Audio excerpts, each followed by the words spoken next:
তো বন্ধুরা বরবটি কুমড়োটা এখানে দেওয়ার পর আরও 2-3 মিনিট খুব ভালো মতো করে কষিয়ে নিয়েছি। এরপরটা ঢেকে সিদ্ধ করে নিয়েছি, যেহেতু কুমড়োর মধ্যে এখন প্রচুর পরিমাণে জল আছে, জল দেওয়ার প্রয়োজন নেই। কুমড়ো থেকে যে জল বেরোবে সেই জলটাতেই বাকি সবজিটা সিদ্ধ হয়ে যাবে। তো ফিরে আসছি 5 মিনিট পর।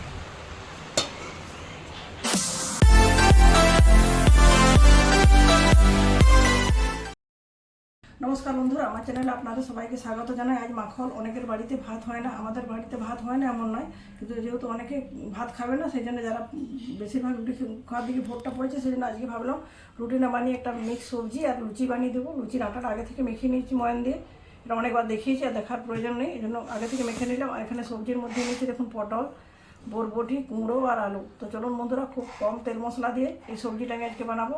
কীভাবে বানাচ্ছি প্রথম থেকে শেষ পর্যন্ত ধৈর্য ধরে দেখতে থাকুন। এই জন্য গ্যাসের ওখানে বসিয়ে দিয়েছি কড়াইটা আগে থেকে বসিয়ে দিয়েছি, গরম হয়ে গেছে। গরম কড়াই দিয়ে দিয়েছি সরষের তেল।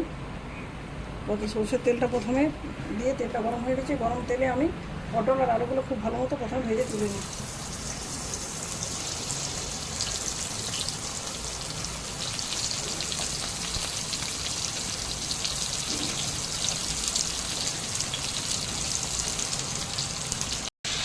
আলু পটলটা খুব ভালো মতো যাতে সহজে ভাজা হয়, সেই জন্য দিয়ে দিচ্ছি একটু লবণ, সামান্য একটু হলুদ দিচ্ছি।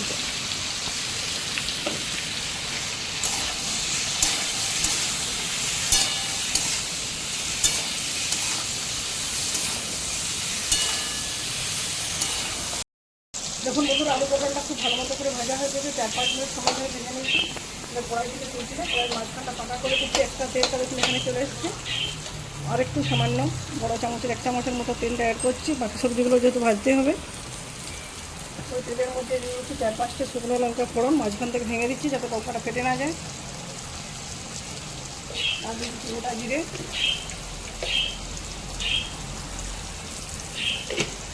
ফোড়নটা খুব ভালো মতো ভেজে নিচ্ছি। প্রথমে ফোড়নটা খুব ভালো মতো ভাজা হয়ে গেছে, করতে দিচ্ছি কিছুটা গ্রেড করা আদাটাও ভেজে নিচ্ছি। সবজির সাথে মিক্স করে দিচ্ছি আদাটা। সবজিতে সামান্য আর একটু হলুদ,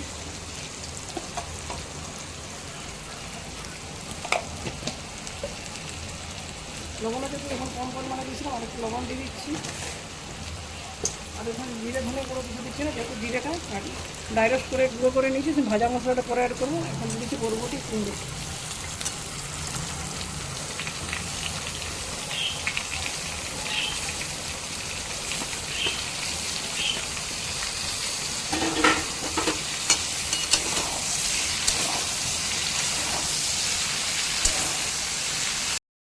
বন্ধুরা বরবটি কুমড়োটা এখানে দেওয়ার পর আরও 2-3 মিনিট খুব ভালো মতো করে কষিয়ে নিয়েছি। এরপরটা ঢেকে সিদ্ধ করে নিয়েছি, যেহেতু কুমড়োর মধ্যে এখন প্রচুর পরিমাণে জল আছে, জল দেওয়ার প্রয়োজন নেই। কুমড়ো থেকে যে জল বেরোবে সেই জলটাতেই বাকি সবজিটা সিদ্ধ হয়ে যাবে। তো ফিরে আসছি 5 মিনিট পর। বন্ধুরা ফিরে এলাম 5 মিনিট পর। 5 মিনিট সময়ের মধ্যে আমার সব কটা সবজি সিদ্ধ হয়ে গেছে, খুব ভালো মতো রান্না হয়ে গেছে। উপর থেকে দিয়ে দিচ্ছি ডাইরেক্ট করা জিরের গুঁড়ো। আর যেহেতু নিরামিষ রান্না একটু মিষ্টি দিলে ভালো লাগে, এই জন্য 1 চামচের মতো চিনি দিয়ে দিচ্ছি, এটা অপশনাল।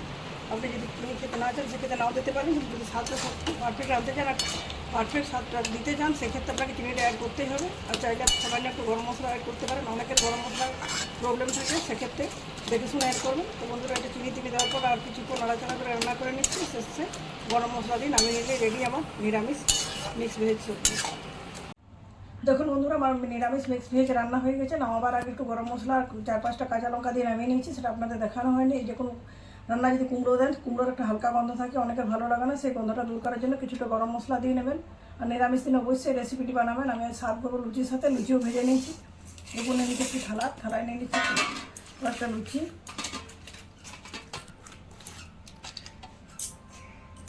দিয়ে দিচ্ছি সবজি, আর সাথে দিয়ে দিচ্ছি একটু ছানা। বন্ধুরা অবশ্যই রেসিপিটি আপনাদের আশা করছি ভালো লাগবে। যে কোনো উপবাসের দিনে এই রেসিপি একটু বানিয়ে খাবেন, তাহলে উপবাসের যে দেওয়ার ফলে শরীরে ঘাটতি হয় সেটাও কেটে যাবে। তো বন্ধুরা রেসিপিটি যদি ভালো লাগে লাইক, শেয়ার এবং চ্যানেলটি সাবস্ক্রাইব করে আমার পাশে থাকবেন। আজকের মধ্যে পর্যন্ত, পরের দিন দেখা হবে নতুন কোনো রেসিপির সাথে। ধন্যবাদ।